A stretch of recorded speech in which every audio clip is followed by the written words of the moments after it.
Gajah Mada adalah salah satu tokoh paling berpengaruh dalam sejarah Nusantara, terutama di masa kerajaan Majapahit. Ia dikenal sebagai panglima perang dan negarawan yang berhasil membawa Majapahit mencapai puncak kejayaannya. Tidak banyak yang diketahui tentang asal-usul Gajah Mada, termasuk tahun kelahirannya. Namun, ia diperkirakan lahir pada akhir abad ke-13 atau awal abad ke-14. Nama Gajah Mada pertama kali muncul dalam sejarah sebagai seorang prajurit dari pasukan Bayangkara yang bertugas menjaga keselamatan raja. Pada masa itu, kerajaan Majapahit sedang dipimpin oleh Raja Jayanegara, penguasa kedua Majapahit. Tetapi kerajaannya dilanda banyak pemberontakan, termasuk pemberontakan Rakuti, salah satunya. Dari sinilah kemudian Gajah Mada diangkat menjadi patih. Peristiwa penting yang menjadi titik awal karir Gajah Mada adalah pemberontakan Rakuti pada tahun 1319 Masehi. Pemberontakan hampir berhasil merebut tahta dari Raja Jayanegara. Tetapi Gajah Mada, yang saat itu menjadi kepala pasukan Bayangkara, berhasil menyelamatkan raja dan menumpas pemberontakan. Setelah itu, ia mulai dikenal sebagai sosok yang cakap dan dipercaya dalam pemerintahan Majapahit. Sebagai imbalan atas keberhasilannya, Gajah Mada diangkat menjadi patih di Daha, salah satu wilayah penting di Majapahit. Puncak karir Gajah Mada terjadi setelah Raja Jayanegara wafat pada tahun 1328 dan digantikan oleh Ratu Tribhuwanatunggadewi, putri dari pendiri Majapahit, Raden Wijaya. Pada masa pemerintahan Tribhuwanatunggadewi, Gajah Mada diangkat sebagai patih Amangkubumi atau semacam Perdana Menteri. Dengan jabatan ini, Gajah Mada memegang kekuasaan yang sangat besar dalam pemerintahan dan militer. Pada momen inilah Gajah Mada mengucapkan Sumpah Palapa, yang menjadi salah satu peristiwa paling legendaris dalam sejarah Nusantara. Isi Sumpah Palapa yang diucapkan oleh Gajah Mada tercatat dalam kitab Pararaton. Beginilah bunyi ucapan Sumpah Palapa Gajah Mada. Siro Gajah Mada patih Amangkubumi, tan ayun amukti palapa. Siro Gajah Mada, lamun huwus kalah Nusantara isun amukti palapa. Lamun kalah ring Gurun, ring Seran, Tanjung Pura, ring Haru, ring Pahang, Dompo, Bali, Sunda, Palembang, Tumasik. Samana isun amukti palapa. Yang artinya, saya Gajah Mada, patih Amangkubumi, tidak akan menikmati kesenangan duniawi. Saya Gajah Mada, jika Nusantara telah kutaklukkan, barulah aku akan menikmati kesenangan duniawi. Jika Gurun, Seran, Tanjung Pura, Haru, Pahang, Dompo, Bali, Sunda, Palembang, dan Tumasik telah kutaklukkan, barulah aku akan menikmati kesenangan duniawi. Makna dari sumpah ini adalah bahwa Gajah Mada berjanji untuk tidak menikmati kemewahan atau hidup santai. Palapa diartikan sebagai kesenangan duniawi sebelum seluruh Nusantara tunduk di bawah kekuasaan Majapahit. Daftar wilayah yang disebutkan dalam sumpah ini mencakup wilayah-wilayah yang menjadi target Gajah Mada untuk ditaklukkan, dalam upayanya memperluas kekuasaan Majapahit. Ini menunjukkan ambisi besarnya untuk memperluas wilayah Majapahit hingga ke seluruh kepulauan Nusantara. Setelah mengucapkan Sumpah Palapa, Gajah Mada memulai ekspansi besar-besaran untuk mewujudkan cita-citanya. Ia menggunakan kombinasi kekuatan militer dan diplomasi untuk menaklukkan berbagai wilayah di Nusantara. Di bawah kepemimpinannya, Majapahit berhasil menguasai sejumlah wilayah, di antaranya Bali. Pada tahun 1343, Gajah Mada memimpin penaklukan Bali dan kerajaan tersebut menjadi bagian dari Majapahit. Sumatera. Beberapa kerajaan di Sumatera, termasuk Kerajaan Sriwijaya yang sudah lemah, juga jatuh di bawah kekuasaan Majapahit. Kalimantan, Sulawesi, dan Maluku.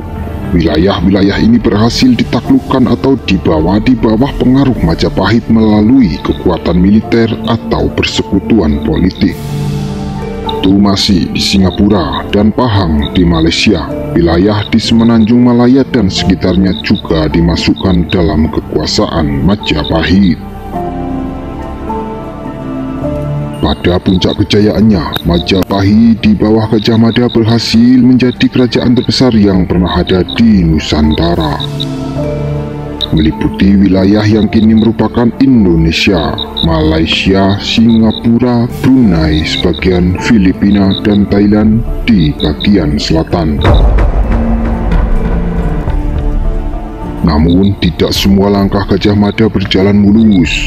Salah satu peristiwa yang menodai reputasinya adalah Perang Bubat. Perang Bubat adalah peristiwa tragis yang terjadi pada sekitar tahun 1357. Di masa pemerintahan Raja Hayam Wuruk dari Majapahit dan di bawah kepemimpinan Gajah Mada sebagai Patih Amangkubumi. Perang ini berakar dari sebuah konflik diplomatik antara Majapahit dan Kerajaan Sunda, yang berujung pada bentrokan di lapangan Bubat, sebuah tempat di wilayah Majapahit. Peristiwa ini dimulai ketika Raja Hayam Wuruk berniat menikahi Dyah Pitaloka Citra Resmi, putri dari Prabu Maharaja Linggabuana, Raja Sunda. Perjodohan ini awalnya dimaksudkan sebagai cara untuk mempererat hubungan antara Majapahit dan Kerajaan Sunda, yang saat itu merupakan kerajaan kuat di wilayah barat Nusantara. Atas undangan Raja Hayam Wuruk, rombongan Kerajaan Sunda termasuk Prabu Maharaja Linggabuana dan Dyah Pitaloka datang ke Majapahit untuk melangsungkan pernikahan. Namun ketika rombongan Sunda tiba di lapangan Bubat, terjadi kesalahpahaman mengenai status pernikahan tersebut. Gajah Mada, yang dikenal dengan ambisinya menyatukan Nusantara di bawah Majapahit, menganggap pernikahan ini bukan sekedar perjodohan biasa, melainkan sebuah kesempatan untuk menundukkan kerajaan Sunda. Gajah Mada mengusulkan agar putri Sunda diserahkan bukan sebagai calon istri raja, melainkan sebagai tanda penyerahan atau upeti dari Sunda kepada Majapahit. Dengan kata lain, Gajah Mada ingin menjadikan kerajaan Sunda sebagai vasal atau kerajaan bawahan Majapahit. Pandangan ini jelas bertentangan dengan maksud Prabu Linggabuana. Bagi kerajaan Sunda, pernikahan tersebut adalah perjodohan antar dua kerajaan yang sederajat, bukan bentuk penaklukan.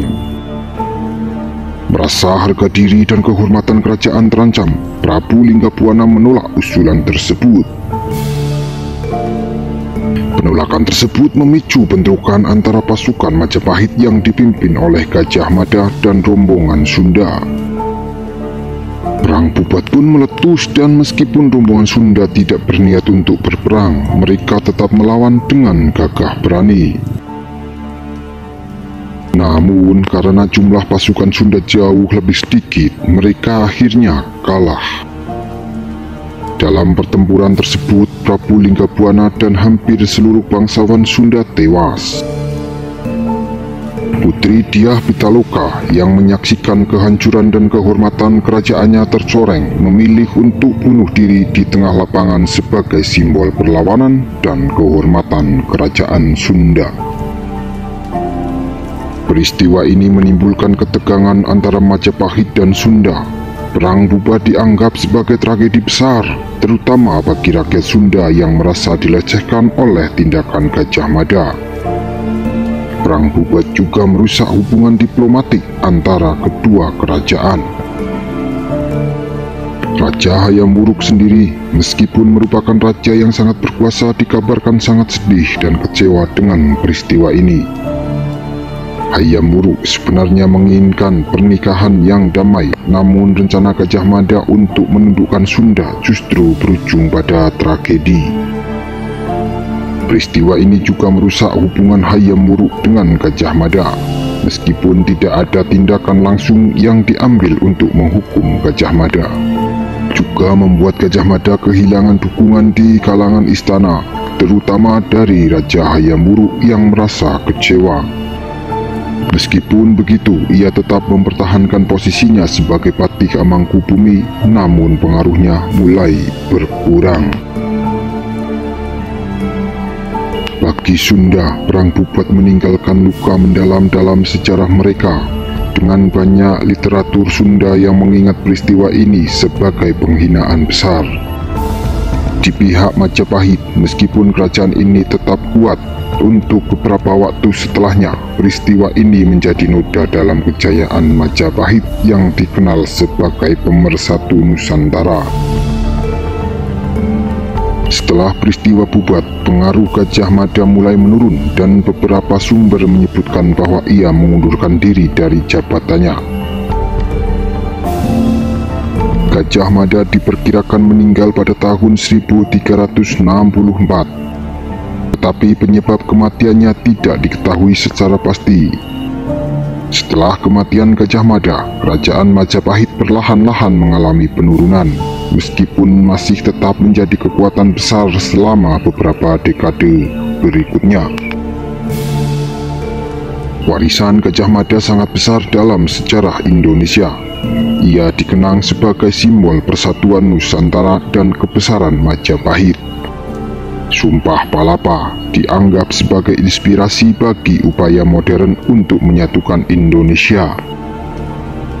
Dan banyak institusi serta tempat penting di Indonesia yang menggunakan namanya sebagai penghormatan atas kontribusinya.